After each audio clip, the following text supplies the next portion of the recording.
Another bike, another day, and today I have a brand new 2026 Marin Muriwood with a Bafang electric conversion kit on it. This is a whole brand new build.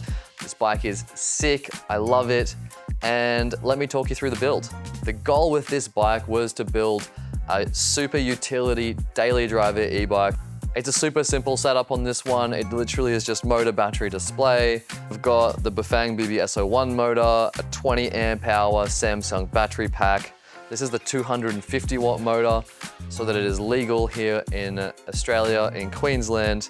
It's not the most powerful bike, but it's what is legal and it will get you up most climbs quite easily because it's a mid-drive motor and you get to use the gears in the drivetrain, which is significantly better than a hub motor. If you try and buy a 250 watt hub motor, good luck climbing anything but maybe a slope if you're lucky. They're pretty useless.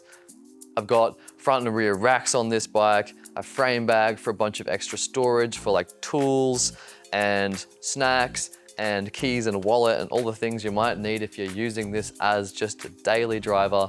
This is a steel frame bike. I love steel frame bikes. They have a bit more flexibility in them than an aluminium frame does. So it just feels a bit softer on the road and much nicer in my opinion. We've got these nice big 2.35 inch tires, which make the bike feel super stable and planted on the road. Plus they just look sick. We've also got this 10-speed drivetrain here, which has plenty enough gears to get you up and down most hills in Brisbane. On a charge, this will do about 80 to 100 kilometers. I've done 30 kilometers on this bike, just getting it all tested and tightened up, and the battery is still showing 5 bars, so it's still showing that it's fully charged. It comes with a 4 amp hour charger as well, so you can fully charge the battery in 5 hours if you need to. We've got hydraulic brakes front and rear and 180mm rotors, so this bad boy pulls up pretty quickly. And again, we're using these Bafang conversion kits, high quality Samsung batteries.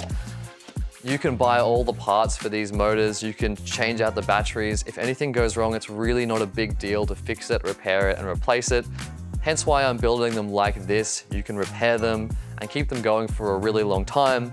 That paired with a steel frame, you've got a classic bike that's gonna last ages, so long. You're gonna hand this down to your grandkids. I spent a bit of time working on this bike, figuring out how to best lay everything out. There was a lot of trial and error, but I'm really happy with how it turned out. My goal with these is to always make them feel like they're off-the-shelf bikes or as close to that as I can get.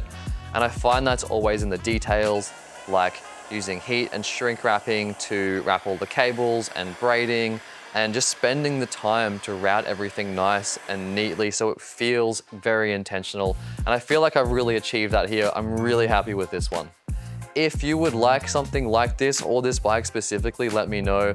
I'm thinking I'm gonna build a few models over and over again, and this might be one of them.